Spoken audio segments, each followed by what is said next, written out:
Good day. You're welcome to Chidi's Auto channel. I'm here to discuss with us something very important and can be found on the dashboard of our cars. Although some of us overlook it and may not really know the importance, but I want to open our eyes to its importance and that you may make sure that at every point in time it's working in your car because it's going to help you a lot to understand your car, to drive to save fuel, and then also to know the state of your vehicle engine. What am I talking of? I'm talking of what is called the tachometer. If you can see this video, you can see this calibrated meter reading 0, 10, 20 to 70. Some other vehicles, you have it as 0, 1, 2, 3. This tells you the revolution per minute of your car. If it's 10, 20 as this could be, you can see multiply by 100 per minute. Some other vehicles that have it as 1, 2, 3 means is to be multiplied by 1000 per minute, meaning that if my vehicle is on and this pointer is at 10, it means 10 times 100, that is 1000, that my vehicle engine is rotating 1000 times per minute. This is actually called the tachometer. It tells you how many times your vehicle is revolving per minute. And what it means is that the higher your vehicle is revolving, the more the fuel it consumes. And if you're actually moving, the faster you move. That is the function of the tachometer. But beyond this, there are a lot of other things that we can benefit if we understand our tachometer. Tachometer is actually much more important than the speedometer. The speedometer only tells you the speed you're making. But the truth is, even with your speedometer not working, but your tachometer is working, and if you understand your car, the engine size, the number of gears, at every point in time, you can actually tell how fast you are going. So we are going to understand this tachometer. We are going to understand its function, how it can help us to understand if our engine is performing well. It also will help us to understand if our vehicle is prone to overheating, and then it will help us to understand how to drive to save fuel. These are the things we are going to discuss now. Now, in terms of this tachometer, normally when you start your car in the morning, the tachometer reads up to 20 or between 10 and 20, as can be seen in this vehicle here. Early in the morning, once you start your car for the first time, or you've left your car for a long time without starting it, once you start the car will automatically increase the acceleration. The vehicle computer will increase the acceleration of the car to go beyond 10. It's a way of warming the engine up. So what it means is that in the morning, unlike what we used to do in the 90s and early 2000s, when you start your car, you try to warm it by pressing the throttle small, and then eventually after some time you now start going. No, early in the morning, once you start your car, the vehicle has been designed to warm itself up to the extent that will be possible for you to use. So once you start your car, the tachometer will go above 10, and then after some time it will come down to either 10 or 1 or below that. After that, you can move. So early in the morning, once you start your car, always give it at least 30 seconds to 1 minute before you move, in order to allow your engine to warm up. And when you start your car in the morning, at that point when it is running, whether in the morning or in the afternoon or in the day, your engine has a revolution per minute that it's meant to maintain to tell you that the engine is okay. It is called idling speed. And the normal ratio for a vehicle's idling speed, which is the number of times the engine revolves per minute when the car is not engaged in a gear, is between 600 to 1000 revolution per minute. Let me start this car so that we can understand what I mean. You can see automatically went above 10 and then came down. And if you look at this now, you can see that it is a bit stable, which is between, this should be around maybe 700 revolution per minute. Some vehicles may get to 1000 or below 1000, but as I said earlier, the relative idling limit, speed limit, is between 6 to 1000. If it's below 600, the vehicle would often be going off once you engage it in gear, or if you put on the AC, the vehicle may go off,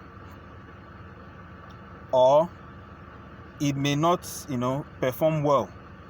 But the regular idling speed is between 600 to 1000 revolution per minute. If it is above 1000 or 10, know that your vehicle is bound to overheat. As you can see, this is stable. That is the way it's supposed to be. But if you put on your vehicle and it is not stable like this, it's going up and down, going up and down, going up and down, it shows that something is wrong with your engine. It shows that your engine is weak. Or even if, it shows that something is wrong with your engine, either the injector system or your airflow or any of the other electronics that aids your vehicle in movement, shows that something is wrong. So this is the normal idling limit, 600 to 1000. If yours is below that, go to your mechanic to tune it up. If it is above 1000, go to your mechanic to tune it down. There are ways to do it. For some vehicles that uses sensor between the throttle and the engine, there is still a way you use computer to tune it down. But for the ones that use throttle cable, there is a way you can do it manually. So whichever one your vehicle uses, your mechanic will be able to help you with it. Now, if an engine is misfiring, as I said earlier, the tachometer will not be stable. It will be going up and down. It will be going up and down. It may not exceed 10 or it may not get below 5, but you will see that it is not stable. That shows that something is wrong. And then if your engine is weak, even if you put it on, if the vehicle is idling and you put on your AC, it drags it with like 200 to 300 revolution per minute down or up. It shows that your engine is weak. So you may either have to be driving it with less as most of the time without the AC, or if you have to put on the AC, let it be that you are in motion so that the acceleration will bear in mind that if it gets to that point, your vehicle will be consuming more fuel because it is stressing itself more to carry that AC. And then another thing the tachometer helps you to deduce is overheating. If your tachometer is always above 1, or if it's above 1 or 10, as it may be, depending on the vehicle and the way they calibrated your vehicle, some do it that way so that when they put on the AC, it will come down to below 10 or below 1. It still tells you that your engine is weak, because yes, some mechanic may do it that way so that your vehicle will have enough power to carry the engine.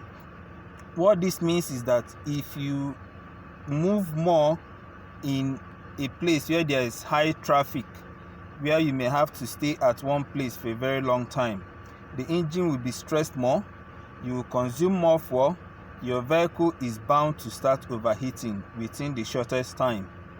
So if you're facing that you have your tachometer has to be above 1 or 10 in order that it may carry your AC, it shows that your engine is weak, and then it's likely bound to overheat because it has exceeded its normal range of idling speed.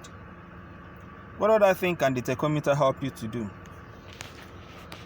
When you come to driving and then saving fuel, one of the things that will help you to use your vehicle and save fuel while driving is as you're accelerating, especially taking off and then using gears 1, 2, 3, whether you're driving manual or automatic, do not allow the tachometer to go beyond 3 or 30, especially if you're using a 4-cylinder vehicle.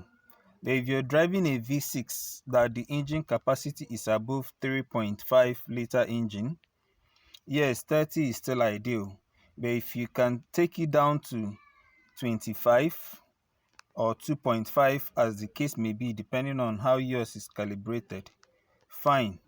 Because if you're using a 4-cylinder vehicle, let's say 1.8 liter engine to above 2.0, and your vehicle is maybe 5 or 6 speed, if you're using a 5-speed car that is a 1.8 liter engine at 30 and at your 5th gear, your vehicle should be making between 100 and 120.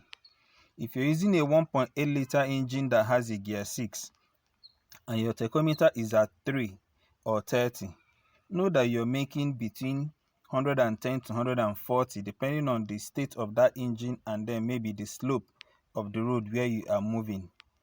And then if you're using a bigger vehicle, a bigger engine vehicle, at 30 and at speed 5, you're making between 120 140. But the essence is that between your first 3 gears, try not to press your throttle for it to exceed 30 or 3, unless if you have an emergency that requires that you speed up at that initial time. But if you don't have such an emergency, it's better you do gradual acceleration. You will still speed up, but you will save fuel, because with the lower gears, your vehicle tends to consume more fuel when you're taking off. So in order for you to save fuel as you're driving, always try to limit your acceleration to 30 or 3 when you are moving, especially with your lower gears 1, 2, 3. So the tachometer is very important. Let me highlight the things that it can help you with based on its function. One is that it helps you to know if your engine is weak. Your idling speed helps you to know if there's anything wrong with your engine. It helps you tell you if your engine is misfiring, and then it also will help you to find out if your vehicle will be prone to overheating depending on your vehicle idling rate. And then it helps you to drive saving fuel. So as long as you're driving and you put your eye to your tachometer, first 1, 2, 3 gears, often try not to exceed 3 or 30 when you're taking off. With that, you will save a lot of fuel while driving. I believe you must have learned something. If you have any other question or any comments, please kindly do so in the comment section. I'll be happy to hear from you. And then if you have any other thing also you want me to talk about or discuss, or you have any question further concerning what I've said, you can always put that in the comment section. I'll be glad to respond to it. Thank you for watching, and I will also encourage you, if this is your first time of watching, kindly subscribe and like. And then for all my other subscribers, thank you for watching. I appreciate you all. See you on my next video.